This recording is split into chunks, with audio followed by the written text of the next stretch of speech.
I was married to Madison for almost 9 years. People used to say we looked like a resilient family. That word, resilient, used to make my jaw clench. It sounded like a compliment, but it wasn't. It was a label for people who carry too much without screaming. From the outside, we looked like we had it together. A working husband, a part-time career mom, a child with special needs who still smiled for holiday photos. The kind of family people pointed at and said, "They've figured it out." But they didn't see what it took to keep that illusion alive. We lived in a small town in Arizona, far enough from Phoenix to feel forgotten but close enough to pretend we weren't. A place where everyone knew your last name, and your history came back to you in grocery store aisles and Sunday sermons. People smiled when they saw us. I used to smile back. Noah was 5 when people started calling us brave. That's when I knew they had no idea. He was diagnosed with autism when he was 3. It didn't come as a shock. Even before the doctor spoke the words, I saw it. The fear in his eyes when the microwave beeped too loud. The way he'd line his toys in perfect rows. The way he'd scream when the schedule changed by a minute.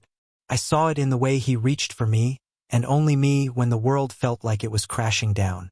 Not his mother. Me. Madison cried at first. I believed the tears. She bought books. Read half of one. Made appointments. Canceled most of them. She said the right things to other people. We're learning to adapt. He's such a gift. We're doing everything we can. They nodded, impressed. People want to believe the mother is the anchor. They never questioned it. But at home, everything ran on my hands. My mind. My exhaustion. I learned his triggers. I memorized his comfort rituals. I built charts, schedules, laminated flashcards, downloaded apps, joined forums, attended every therapy session. I coordinated with his school, sat in on evaluations, adjusted our budget so he could access tools Medicaid wouldn't cover. Madison said that was my strength, logistics. She called herself the heart. But I never saw her bleed for him. She worked from home, event planning, mostly for local fundraisers, small weddings, baby showers for women who looked at her like she was a saint for surviving motherhood. They didn't know she'd retreat to her office during Noah's meltdowns, closing the door until the screams dulled. They didn't know she'd schedule client meetings during therapy hours or plan self-care weekends, just when Noah had back-to-back appointments. Covered it all. I remember one Sunday afternoon, Noah had a meltdown that lasted over 2 hours. He screamed until he vomited. Madison stood in the kitchen, cutting vegetables in silence, earbuds in, music playing. When I asked if she could take over so I could breathe, she didn't even look up. I have deadlines, she said. So I went back into his room, wiped the vomit from the carpet, and held my son's shaking body while my wife posted inspirational quotes about balance and grace on Instagram. The cracks were everywhere. I just didn't want to admit they were widening. In year 6, she started saying things like, "I'm not living my life," and "I need more than this." She used words like trapped and stagnant, said them like they were facts, not accusations. I listened. I asked questions. I offered to adjust my schedule to take on more so she could breathe. But what she wanted wasn't air. It was escape. She started dressing differently, started drinking more. Wine with lunch, wine with dinner, wine at bedtime. She'd say it helped her relax, helped her feel something. When I brought it up, she smiled and said I was just being controlling. Controlling. That's what she called structure. Then she started saying it. I'm not meant to be a mother in this format. That word again, format. As if Noah's diagnosis was a glitch, a corrupted file in the blueprint of her life. As if being his mother was a role she was assigned by mistake, and she was just now realizing she could walk off the stage. I still remember the day she left. She didn't scream. She didn't cry. She didn't rage against the walls or tear photos from their frames. No. Madison was composed. Clinical. She folded her clothes into perfect squares, slid them into a suitcase like she was packing for a business trip. She cleaned the kitchen, emptied her half of the closet, left her wedding ring on the counter next to the coffee maker, as if she knew I'd be up first, standing right where I always stood at 5:45 a.m. She said goodbye with a single sentence. I can't be a mother in this format. And then she walked out. No fight, no drama, no custody battle. She just left Noah with me, as if I was always the parent anyway. As if this was just a formality she no longer wanted to maintain. And she was right. There were no lawyers. No phone calls about weekends or holidays. No mediation. No effort to be present. She was gone. And the silence she left behind was louder than her footsteps ever were. I told Noah she had to go away for a while. He didn't cry. He just looked out the window for 3 days straight. Every time the wind moved the branches, he'd turn his head like he thought it might be her. But she never came back. Not that week. Not the next. Not the year after. People asked where she went. I lied. Said she was with family. Said she needed time. Said she was healing. I protected her name because I didn't want Noah to hate her. But I hated her. Quietly. Deeply. With the kind of hatred that doesn't scream, it just grows roots. What hurt the most wasn't the leaving. It was how easy it was for her. No hesitation. No backward glance. No fear. She walked away from her child like she was changing outfits. Like it was never real to her. Like he was a phase. A weight. An anchor. I didn't know it then. But that was the moment everything that looked like a family finally became the lie it had always been. I carried it alone from that day on. Schedules. Therapy. Education plans. Behavioral tracking. Late-night breakdowns. Early morning routines. Cooked. Cleaned. Paid. Adapted. I learned to navigate a world that wasn't built for Noah, and I learned to do it without backup. Without applause. Without even acknowledgement. People said I was strong. That I was doing the Lord's work. But they never offered to help. They just clapped from the sidelines, unaware that I was burning. Madison never called. Never asked how Noah was doing. Never sent a birthday card or a letter. But I saw her. Online. Smiling in photos. Traveling. Dating. Her captions were full of words like freedom, rebirth, authentic living. Not one word about the boy she left behind. But that was Madison. She wanted the appearance of struggle, not the weight of it. She wanted to be seen as a mother without doing the brutal work of staying one. And I, stupid, stubborn, faithful, I let her go without a fight. Because deep down, I knew if she had stayed, she would have done more damage than her absence ever could. So I kept the family name. I kept the house. I kept the illusion intact long enough for Noah to stop looking out the window. But the truth was this. We were never a family. We were a photograph. And she tore herself out of the frame the moment it didn't flatter her anymore. After she left, Madison didn't disappear completely. Not in the way people like to think abandonment looks: dramatic, irreversible, complete. No, she lingered in whispers, in half-truths, in the stories she told other people. I never responded. I didn't chase her, didn't demand explanations, didn't air what she'd done to the world. I stayed quiet, but she didn't. She rewrote the script. To her friends, I had never let her grow. To her family, she had sacrificed her dreams to be with a man who never understood her. To anyone willing to nod along, she said our child, was a tool I used to control her. A cage. A guilt mechanism. That word again, sacrifice. As if loving her son had been some holy burden I forced onto her back. She told people she had left because he, not Noah, he was too much. That she had stayed longer than she should have. That she should have left before the diagnosis got locked in.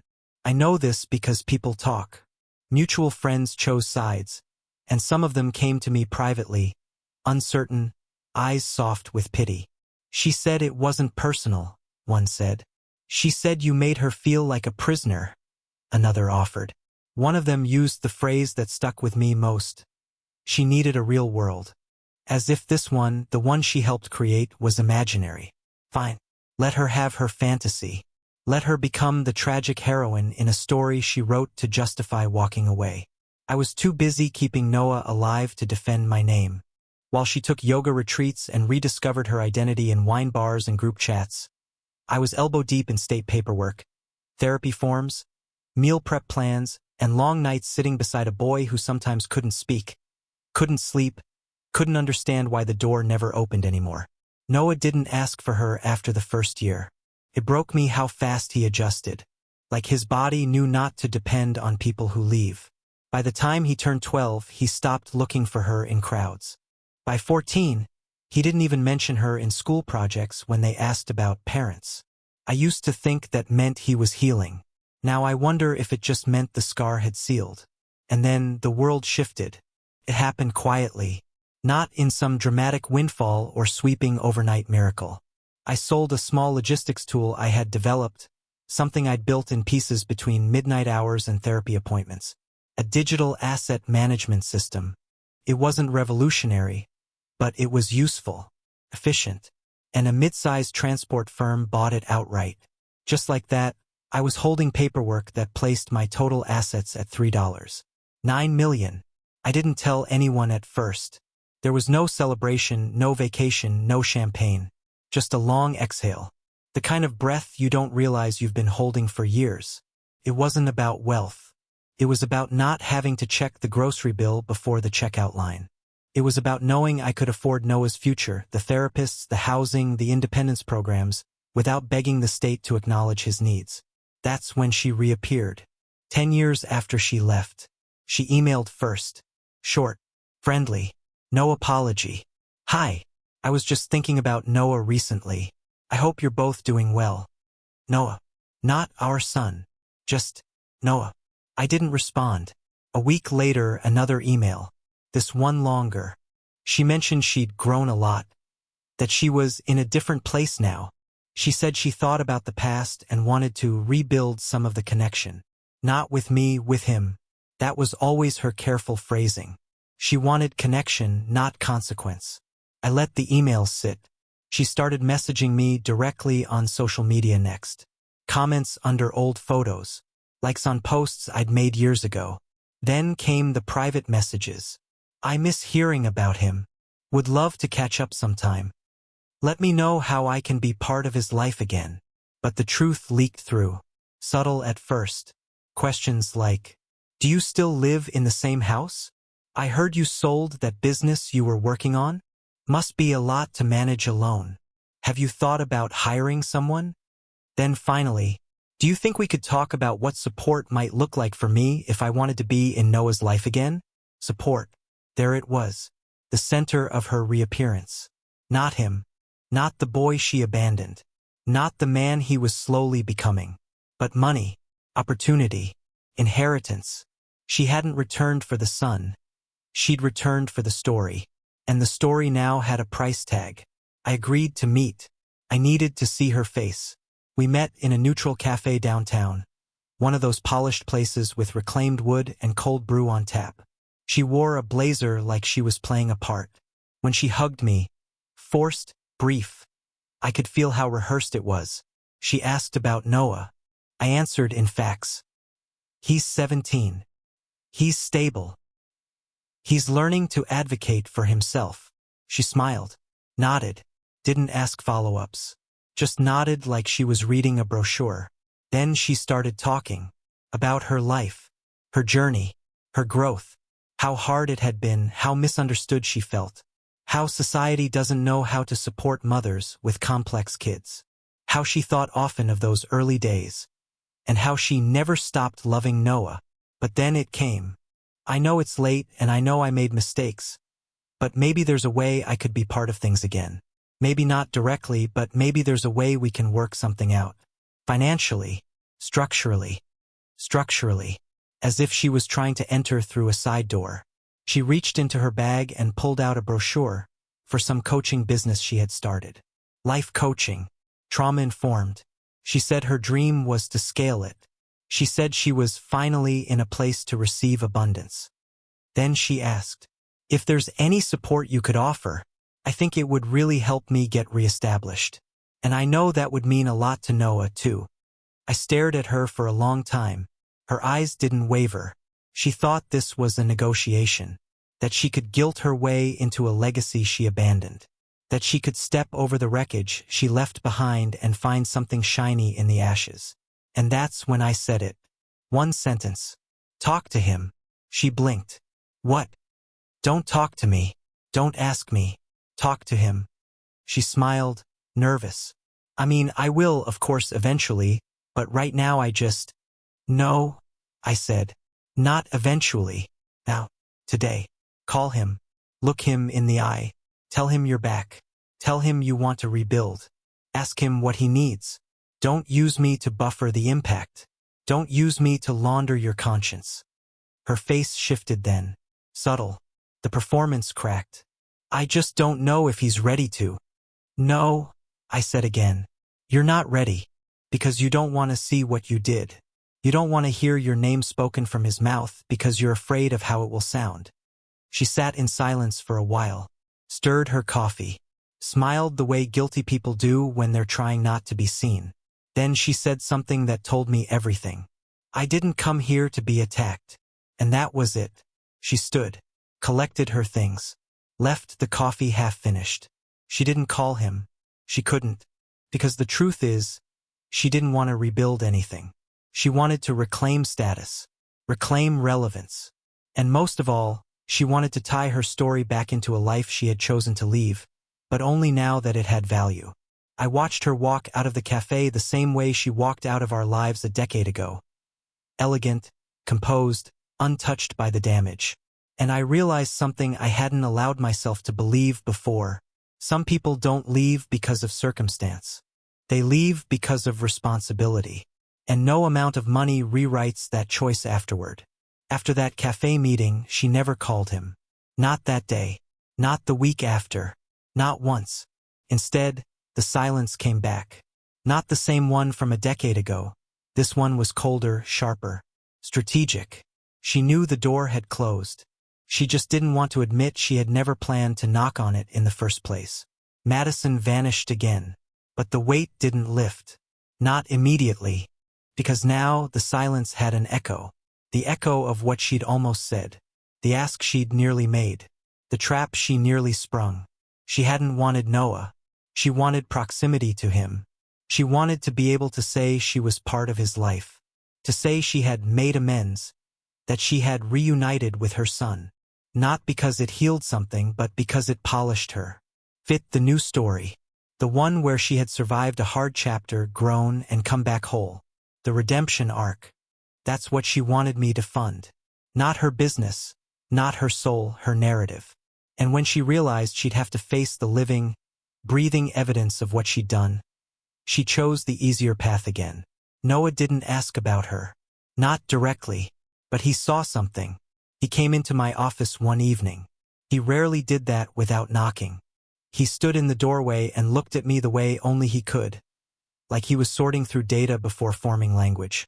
Was she here? He asked. My chest tightened. Who? He stared at me. So I nodded. For coffee, I said. We talked. He tilted his head, absorbing it. About me? Yes. He was quiet for a long time. Then he said something I will never forget. She always talks about me, not to me. I wanted to say something profound, something healing. But the truth is, I just nodded again. Do you want to talk to her? I asked. No, he said. I want her to want to. And then he left the room. I sat there, staring at the doorway for a long time. The silence he left behind felt heavier than the one Madison used to keep. Because Noah had found the words. And those words were enough to break something inside me that I'd spent years pretending didn't exist. The hope that one day she might return for him. Not the version of him in her head. Not the idea of motherhood she'd sold to strangers. Him. That hope died in that room. And in its place came clarity. She wasn't a villain. She was worse. She was absent without consequence. Abandonment you can rage against. But absence? It rots quietly. And it leaves you alone with your own illusions. For a while, I kept checking my inbox. Some part of me still expected her to reach out again. Revised tone, cleaner pitch. Maybe even an apology rehearsed in just enough therapy speak to sound genuine. But it didn't come. Instead, I got a message from someone else. A friend of hers. An old name I hadn't heard in years. Someone who used to hover around the edges of our marriage. A woman Madison had once called her truth mirror. She said she was concerned. That Madison wasn't doing well emotionally. that she had been set back by some disappointing personal conversations, that it was sad how little support she was getting from people who knew her journey. And then, casually, like it was an afterthought, she wrote, "She really believed you'd want to help her get back on her feet, for Noah's sake." That phrase, "for Noah's sake," sat in my mouth like poison. They always do that. People like her. People who abandon. They wrap their asks in someone else's name. As if saying it's for the child redeems the betrayal. As if the person left behind, the one who stayed, who bled, hasn't already given more than could ever be measured. I didn't respond. I didn't need to, because by then I had started the process. My lawyer called it a protective restructuring. I called it sealing the vault. I had kept everything in my name, every asset, every account, but I hadn't sealed it, hadn't fortified it against the kind of manipulation that comes when someone smells wealth and remembers they once knew your name. So I started moving pieces, separating accounts, creating trusts, placing Noah's future into systems she could never reach. He would have what he needed, but she would never touch it. Not through flattery, not through legal action, not through pity plays launched by friends who weren't there when I was scrubbing vomit out of the carpet at 2 a.m. While she posted pictures of wine glasses on Instagram, I didn't tell Noah, because the truth is he didn't need to know. Not yet. What he needed was stability, quiet, the knowledge that the world wouldn't shift under his feet just because someone decided to call herself a mother again. That was the real weight of it all, the way abandonment creates rituals. I had to make sure she couldn't interrupt them again. And still, I thought maybe there would be a letter. Maybe she would write something to him, even if she couldn't say it to his face. But no, there was nothing. The last thing she posted online was a photo of herself on a beach in California, captioned with a quote, "I'm finally choosing me." And maybe she was, maybe she had, but it wasn't bravery. It wasn't healing. It was flight. And I knew it now with a clarity I hadn't been willing to admit before. She hadn't left because she was broken. She left because she was never willing to carry the weight in the first place. The last time I saw Madison was at a gas station. It wasn't planned. It wasn't cinematic. Just two people refueling their cars, standing on opposite sides of the same pump, separated by 10 feet and 1,000 days of silence. She didn't recognize me at first. She was on the phone, laughing at something, her sunglasses too large for her face, like she was playing someone else. I stood there, hand on the pump, watching her from the corner of my eye. She looked thinner, not sick, just edited, as if time had whittled her down into a cleaner version of herself, something easier to display. But her voice, that careful lilt she used when she wanted people to listen, it hadn't changed. When she finally turned and saw me, she froze. Not in guilt, not in fear, just awareness, a moment of recognition, like spotting a landmark from a life you don't talk about anymore. She ended the call. We didn't speak. Not one word. She nodded once, polite. I nodded back. And then she got in her car and drove away. That was the final moment. No closure. No apology. No effort. Just two people confirming with their silence that there was nothing left to say. And I didn't follow, because by then Noah had grown. Not just older, grown. Taller, quieter, more sure of who he was.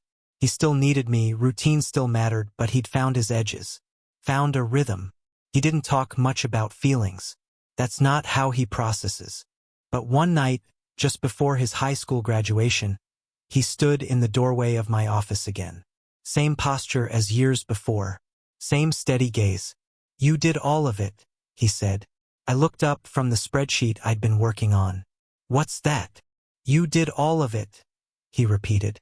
"Everything. Mom left and you stayed. You learned how to help me. You made the world quieter." I blinked. Just once. "I tried." He nodded.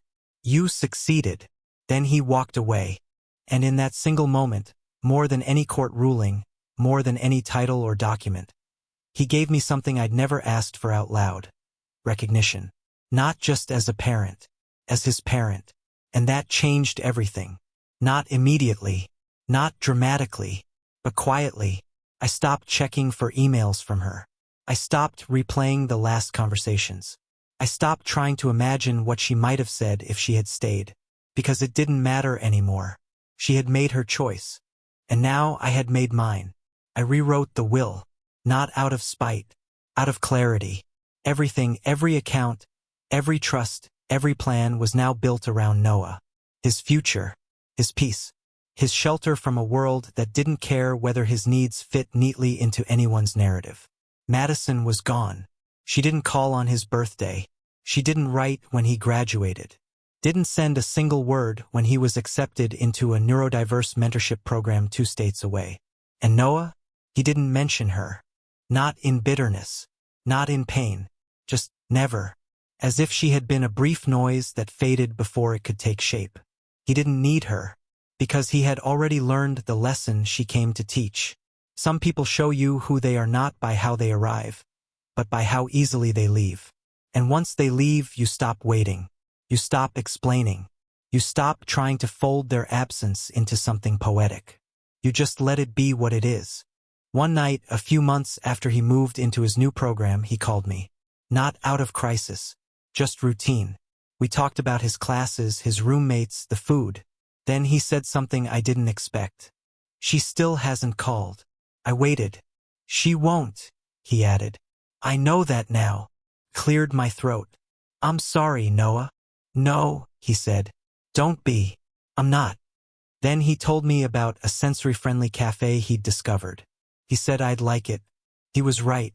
When I visited, we went there together.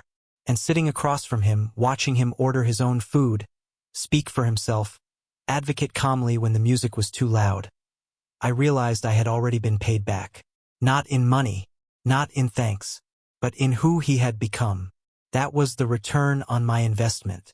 That was the reward. Not her regret. Not her apology. Not her reappearance. Just him, existing in the world with enough wholeness to no longer ask why she left. And in that silence, I finally made peace with mine. I don't hate her. I don't wish her harm. But I will never open the door again. Because some people don't come back to make amends. They come back to rewrite the ending. And I won't give her the pen. Not after everything. So now I ask you, was I wrong to shut her out? Was I cruel to seal the vault, to erase the opening she thought she could buy her way back through? Or was I finally doing what she never could, choosing the child, fully with no exit plan? Tell me, if someone abandons their family, do they deserve a second chapter? Or just a quiet ending with no explanations?